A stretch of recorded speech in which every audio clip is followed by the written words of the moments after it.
Hi, everybody. Over the last year and 10 months, I'm kind of trying to figure out who is really behind October 7th. Now, I know. The overwhelming viewpoint is that Hamas is part of Iran's Ring of Fire strategy. The idea was to overwhelm Israel and a simultaneous attack and destroy it. Now, that looks pretty logical on the surface. And another one of these points that's been posited is that Iran jump-started the attack in order to break up the Saudi-Israel normalization accords that was bound to happen soon under the Biden administration. All these things have been thrown out there as a sort of assumed reason for October 7th. Now, this is not to say that Iran was not involved. Iran was certainly involved. But I want to dig deeper into this. What I want to dig into is who are the actors that triggered the immediate October 7th. Now, we understand Iran, once again, had this idea that they were going to once overwhelm Israel with all of their proxies. And that was clearly their strategy. They have Hezbollah, they had Syria, they had Shiite proxies there, Shiite proxies in Iraq, they had Houthis, they had, and they had Hamas. Now, they admit there was a strategy to do this, but we've learned now through different sources is that it might have been a loose strategy to eventually build up enough proxy forces that by the 2030s they can knock out Israel. But they weren't ready to do this. How do we know? Well, Hezbollah did not jump in the same day that Hamas did. And obviously there's a pushback on this. They claim that Hezbollah was kept out of the loop. That makes no sense. If there was an actual event that Iran said, hey, go and jump in now, they would have all done that. They didn't all do that. Hamas jumped in. The question is, why would Hamas jump in? Didn't they understand the strategy? And clearly, when they jumped in, they understood if they were going to jump in, they were going to lose. And why draw out the losing? Okay, you jump in, fine, cut a deal. Cut any deal just to stave off defeat, but why keep this going? What's going on? This is the type of stuff we have to answer up to really, truly understand who is behind it and what's their reasonings behind it.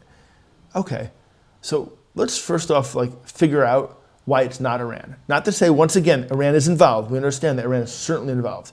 But they weren't the main decider on when to jump in and why to jump in. First of all, the assumption is that Iran, wants to destroy the Saudi normalization agreement with Israel. But why? No one ever asked that. What do they get out of it, destroying it? In fact, you could say the opposite. If Saudi was going to sign a normalization agreement with Israel, well, doesn't that serve Iran's purposes to point to how the Saudis are apostates? That's what the Shiites want to do. They want to point to the Sunnis and say they're not the real Islam. So it would serve Iran's purpose to allow Saudi Arabia to sign an accord with Israel. It doesn't strengthen Iran for knocking that down. In fact, Saudi Arabia and Israel work together against Iran whether there's a normalization agreement or not. It makes no sense. That always struck me as something strange. Why are people passing that around as the narrative? Another thing is, once again, Hamas and Hezbollah were not coordinated. Not at all. And there's a lot of reasons. They claim this and they claim that. They didn't want to use radio. That doesn't make any sense. If they understood the date and time, they're going to do that. Hezbollah could have communicated to the Ayatollahs, and Hamas could have communicated to the Ayatollahs. And they could say, on this such and such date, jump in together. None of that was coordinated. Number 3, what happened after Hamas jumped in? Because they weren't coordinated, Israel was able to pick off each one by themselves. So that doesn't make any sense. And Iran seemed very, very, very caught off guard by all this. They weren't ready. They weren't ready. And it's pretty obvious they weren't ready. They didn't have enough ballistic missiles made yet. They didn't have a nuclear weapon yet, And Hezbollah jumped in 24 hours later, which gave Israel enough time to move the reserves up to the Galilee, which just totally defeats their proxy strategy in one fell swoop. It's true we incurred a lot of pain, a lot of destruction, but that doesn't make any sense, So, and ultimately, Hamas are radical Sunnis. It's true they're kind of a paid proxy of Iran, but they don't fit neatly into the rest of the proxy strategy. They're like in a side point. So I jumped the gun. Who gains from it?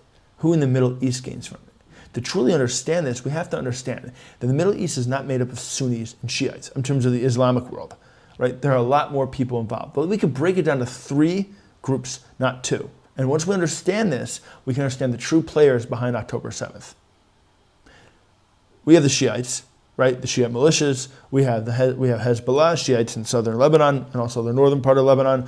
We have the Alawite-aligned groups, some Shiites in Syria. Ultimately, they all follow Iran. They look at Iran as the main Shiite leader. That's what these groups look like. So we have the Shiites, the radical Shiites.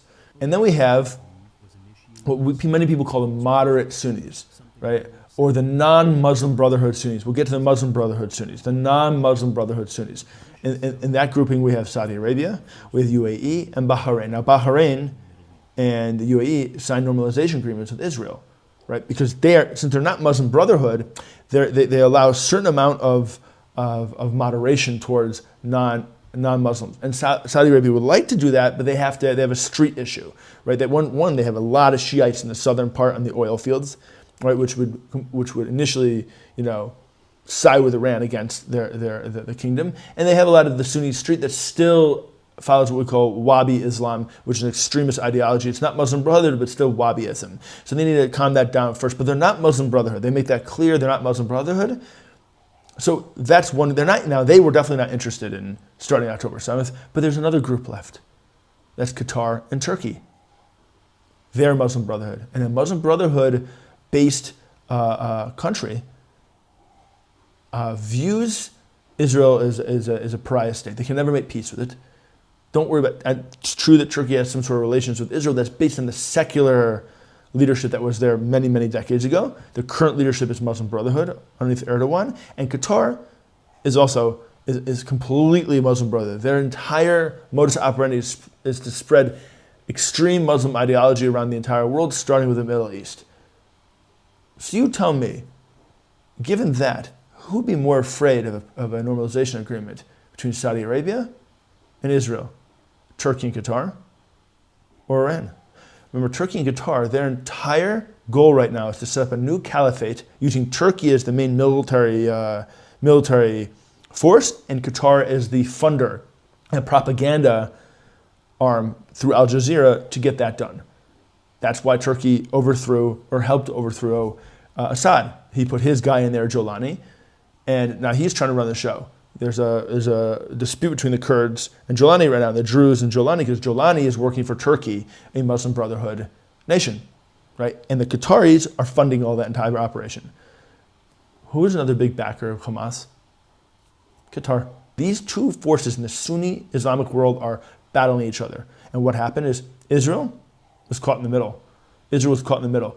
Qatar cannot afford to allow Israel and Saudi Arabia to normalize. They can't, because their goal is a new caliphate. And if Saudi Arabia, which is the seat of Islam, the central seat of Islam, would make peace and normalization with Israel, plus tie in all the economic benefits, they would move around Qatar and focus on stabilization in the region. And Qatar, one of the main backers of ISIS, along with Turkey, main backers of Al-Qaeda, along with Turkey, wants destabilization, because destabilization means more power for the ascending caliphate. This is why Egypt is always back and forth. Should they join up with Turkey and Qatar, or should they keep the peace agreement with Israel going and lock into Saudi Arabia? They're in the middle, right? Jordan has no choice, even though Jordan is a Muslim Brotherhood nation.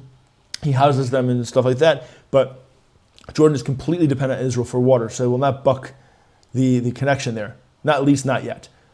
But the point is this: Qatar, Turkey, they pushed the button on October 7th. They funded Hamas, and they're now trying to prolong this war as long as possible to destroy Israel's image in the world, to weaken Israel, to weaken Israel's ability to sign a deal with Saudi Arabia in order to allow Qatar and Turkey to strengthen their ability to control the entire Middle East. The faster everybody moves away from the concept that Iran is really the one that's behind everything, the faster we can find the true enemy. Not that Iran is not an enemy, but the real enemy, the real power brokers behind the Sunni Islamic jihadist movement is Qatar and Turkey.